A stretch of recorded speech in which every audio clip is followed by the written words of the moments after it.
hard to capture. Extravagant, resurrect the track and it's militant. And I react like a convict and start killing. It's manifesting. The gods work like appliances, dealing in my psyche. Yo, what's going on, everybody? It's your boy Naruto Explained here, and today we have some major spoilers for the episodes for the Boruto Naruto Next Generation anime for episode 174 and 175, and this is more detailed, and this should really be getting your hair raising if you are an anime-only fan of Boruto. I'm gonna try my best not to go in detail when it comes to manga stuff, because reading these spoilers or the promotional information that they have in the guides over in Japan, reading these has me excited because I'm seeing connections to the Boruto manga for stuff that is ongoing right now in the actual manga. So that's just one of those things where, once again, you cannot restate it enough. This Kara Actuation arc, this arc is doing a lot of stuff to set up things that we are going to see in the Boruto anime in the future as they start adapting the manga stuff. They are directly setting up the introduction of Kara, and there's actually a really cool scene that happened in the anime that a lot of people that read the manga picked up on right away. There was a scene with Boruto and Sarada. I'm actually gonna make a video kind of discussing that, and I'm gonna kind of break down the importance of that scene to a lot of people who are anime only fans to kind of get you ready for the OWL arc, because it really feels like they are shifting gears to begin the preparation for this arc, which again, that was the purpose of this Kara Actuation arc. So jumping right into it, we have the spoilers that have been published in one of the magazines over in Japan, which shouts out to Organic Dinosaur for her hard work with these translations. So in the episode summary for episode 174, which is again titled The Revival of the Shinju, which is again the God Tree, it says that Boruto and Sarada have realized that an unusual event had transpired at Victor's research institution, but by the time that they had quickly rushed over to the scene, a repulsive plant was growing and stealing chakra away from people. Joining up with Konohamaru, the two of them cooperate to try and stop the plant's rampage. However, they got tossed around by the dreadful power of the plant, and then once again, Deepa appears in front of Boruto and his comrades. So that right there, that's what I was talking about. That's what I was talking about in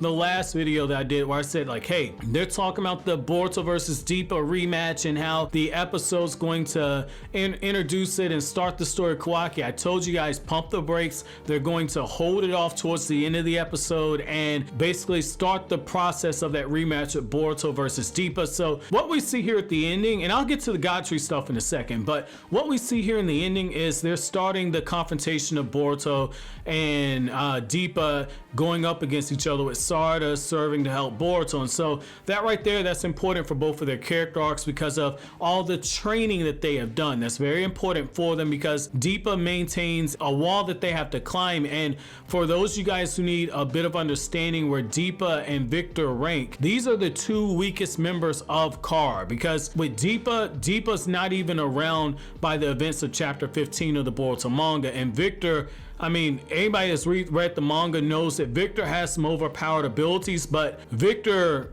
I mean, night Irene. That's all I want to say on that. I don't want to spoil it for the anime only fans, but the fact is that by having this right here, this is giving them an opportunity to see just what they have to do, because the outer members of Kara, they have some very powerful people who are outer members. So this is important for their growth. Now, when you get to the fact that they've realized that Victor's been growing a chakra tree, that's important right there, because you have to remember that Konohamaru did not participate in the 4th Great Ninja War. Konohamaru's only going to have secondhand information of what the Shinju tree is. He's only going to have secondhand information about that, because Konohamaru, even though he was a Genin, there were some Genin who were excluded from being able to go into the battlefield. Konohamaru had only been a Genin for roughly a year by the events of the 4th Great Ninja War, so that's not enough experience right there. That's barely enough experience for the tuning exams, where you need, if I'm not mistaken, 6 months of experience in order to undergo the tuning exams. I might have that misremembered a little bit, but I remember there's a cutoff period for how much experience you need in order to qualify. So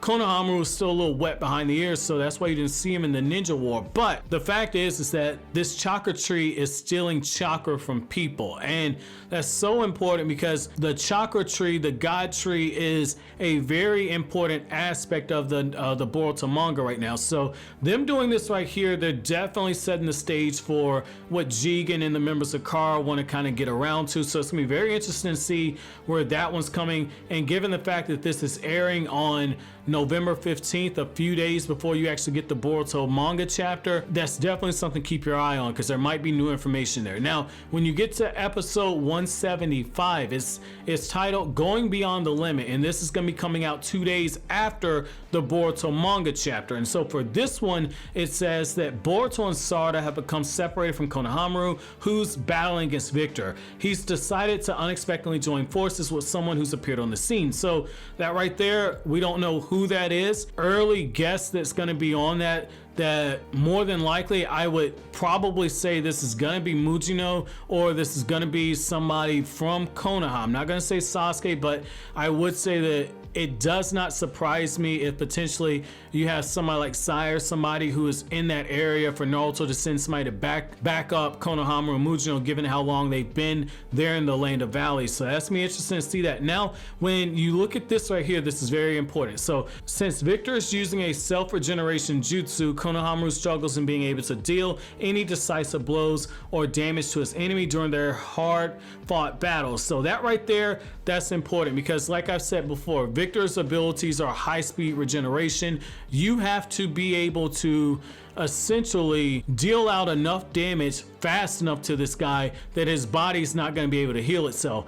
Think of it like what you have with Tsunade and Sakura's Creation Rebirth Jutsu, and Sakura and Tsunade when they use the 100 Healings Jutsu, where damage is basically healed automatic. That's why Konohamaru's having a lot of trouble. That's why he's having a lot of trouble dealing out a definite blow against Victor. And what I like here is that it is implying that Konohamaru, if he didn't have that regeneration ability to try and overcome Konohamaru, might actually be able to hold his own with Victor. So we're starting to get a little bit of information as far as where to actually stack these characters in correlation with the Kara members. Again, I'm going to stick with it. Deepa's going to get defeated because he lowers his guard.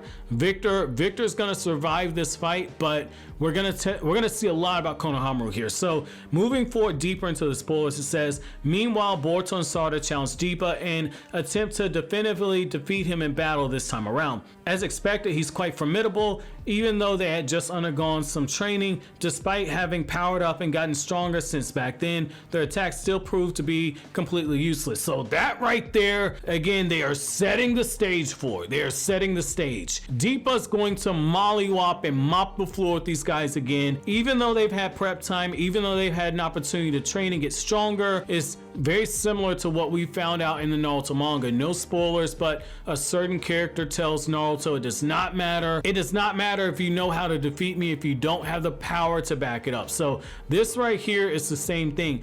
Boruto and Sarada, I think that they're going to discover something about Deepa, but they're not going to be able to execute it. And the fact that Deepa is going to be knocking them around like this, his guard's going to be lowered, which this tells me that strategy is going to be the only way they're going to be able to bring down Deepa, because they're going to have to wait for that one moment when his guard is at his lowest. And we've already seen it with the Shinki versus Deepa battle, where Shinki was able to get one good lick in on Deepa. Granted, it was to destroy the puppets, but it was still one of those times where Shinki was able to get something in on him. So this is going to be interesting to see how they kind of handle this. That's what I have for you as far as in terms of spoilers right here. And I definitely want to say that when you start looking at the promotional information that they gave us for this arc, we know that at some point Jigen is going to show up. We saw him briefly at the beginning of the arc. I definitely think that because they have such a high profile voice actor for this character, this is the same guy who did Silver Fullbuster for fairy tale, and this is the same guy who did Overhaul for My Hero Academia. The fact that they got such a high profile voice actor, what this lets me know right here is the fact that more than likely Jigen's going to show up towards the end of this arc right here, and that's very interesting because again, the promo information had Boruto and Jigen meeting each other, so gonna be very interesting to see where this is kind of going. So let me know what you guys think down in the comment section below. Let me know how excited you are for the next few Boruto episodes, 173 to 175. We basically know what's going to happen in 173 for the most part. We have a rough framework, but I'm really excited between these two episodes. I'm really excited to see 174 because of the potential new information about the God Tree. However, let me know what you guys think down in the comment section below. But as always, guys, if you like anything I had to say, don't forget to comment, rate, subscribe, and share. Thank you so much for watching until the end. Have an awesome day, guys.